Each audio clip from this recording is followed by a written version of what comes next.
যেদিন আমাদের সংখ্যা কম ছিল সেদিন আমাদের প্রত্যেকটা লড়াইয়ে বিজয় ছিল। আজ আমাদের সংখ্যা বেশি, কিন্তু আজ আমাদের বিজয় নেই কেন? আমাদের মধ্যে গাদ্দারও বেশি। খেয়াল করে দেখুন, উহুদের ময়দানে 1000 লোক নিয়ে বেরিয়েছে নবী, আর বদরে 313 জন। কিন্তু উহুদে যেই বেরোলো, আব্দুল্লাহ ইবনে রাইসুল মুনাফিক আব্দুল্লাহ ইবনে উবাই 300 লোককে নিয়ে হাফ রাস্তা থেকে সরে গেল। তাহলে প্ল্যান পরিকল্পনা পুরো রেডি, এখানে দাঁড়াবে, এই ঘাটিতে তুমি, এই ঘাটিতে তুমি, এটা রণকৌশল হয় না, সবকিছু করে রেডি। হঠাৎ করে সে তার 300 লোক নিয়ে সরে গেল। এই যে গাদ্দার, 70টার উপরে 70 জন সাহাবা হুজুর বদরের ময়দানে শহীদ হয়ে গিয়েছিলেন। ইন্না লিল্লাহি ওয়া ইন্না ইলাইহি রাজিউন। এটা গাদ্দারের জন্য হলো না? হলো। তাহলে আজও আমাদের মধ্যে গাদ্দার থাকা দরুন আজ আমরা বিপদে পড়ছি। আমরা যেই একটা কোন জিনিস প্ল্যান পরিকল্পনা করি, এই প্ল্যান পরিকল্পনা কোন গাদ্দার গুলো যে বলে দেয়, বিনিময়ে কিছু মাল নেয়। আবার আমরা কোন একটা কিছু মিশনের জন্য আগাই, গাদ্দার গুলো ভেতরে ঢুকে যে কি বলে, এইটা এরকম করলে কেমন হয়, এইভাবে করলে হবে তো, পেরে উঠতে পারবো তো, আমাদের মনের স্পিরিটকে দমিয়ে দেয়। এটা হলো গাদ্দারদের কাজ।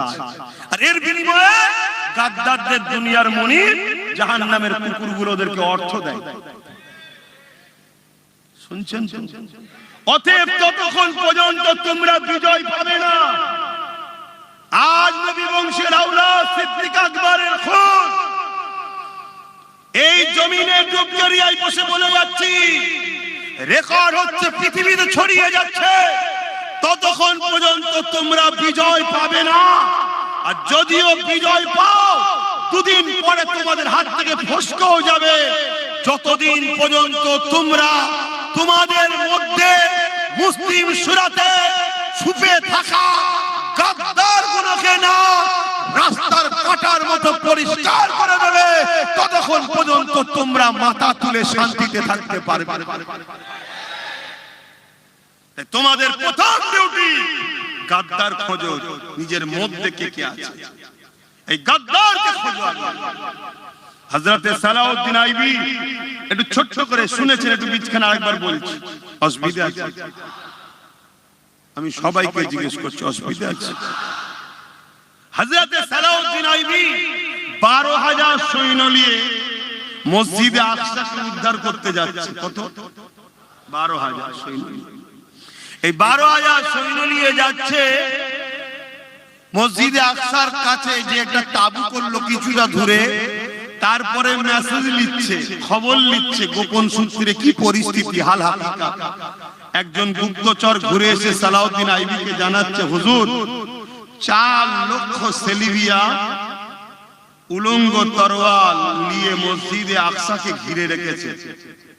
কত? 4 লক্ষ। সালাউদ্দিন আইবির হাতে কত? 12,000। আমাদের গাদ্দার কোন যদি সেই দিন থাকতো, ওই মসজিদে আকসা উদ্ধার হতো? কেন হতো না সেটাও শুনুন। সালাউদ্দিন আইবি শুনলেন, ফজরের নামাজ হয়ে গেল, হুজুর আমার দাঁড়িয়ে গেলেন, 12,000 সৈন্য দাঁড়িয়ে গেছে, চিফ কমান্ডার সেনাপতি বক্তব্য দিচ্ছে, বাকিরা সব শুনছে, যুদ্ধের প্রস্তুত তৈরি হবে। সালাউদ্দিন আইবি সালাম, দরুদ, আল্লাহর হামদ, প্রশংসা, নবীর উপর দরুদ পড়ে নিয়ে শুরু করেছে। এই আমার সৈন্যরা, খবর পেলাম 4 লক্ষ সেলিবিয়া সৈন্য উলঙ্গ তরোয়াল নিয়ে দাঁড়িয়ে আছে, আর আমাদের সংখ্যা মাত্র 12,000। এ লড়াই বিরাট খুনি লড়াই হবে। আপনাদেরকে আমি বলবো না ইচ্ছা করে 4 লক্ষর মোকাবেলায় আপনাদেরকে যেতে। আমি সালাউদ্দিন আপনাদেরকে আজাদ করে দিচ্ছি, আপনারা যে যার ঘরে ফিরে যান। আমিও বলেছিলাম, আজও বলছি, আগামী দিন বিশাল লড়াই হবে। একদিকে সমাজ বিরোধী, মানবতা বিরোধী, চোর, খুনি, দাঙ্গাবাজ, দাগি, মাল, 2 নম্বর গুণ থাকবে। শুনছেন তো নাকি?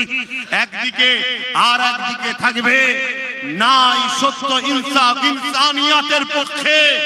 এই লড়াইয়ে তোমার আমার সংখ্যা কম হতে পারে, ইচ্ছা থাকলে আগিয়ে আসো, না ইচ্ছা থাকলে যেতে পারো, কাউকে জোর করব না।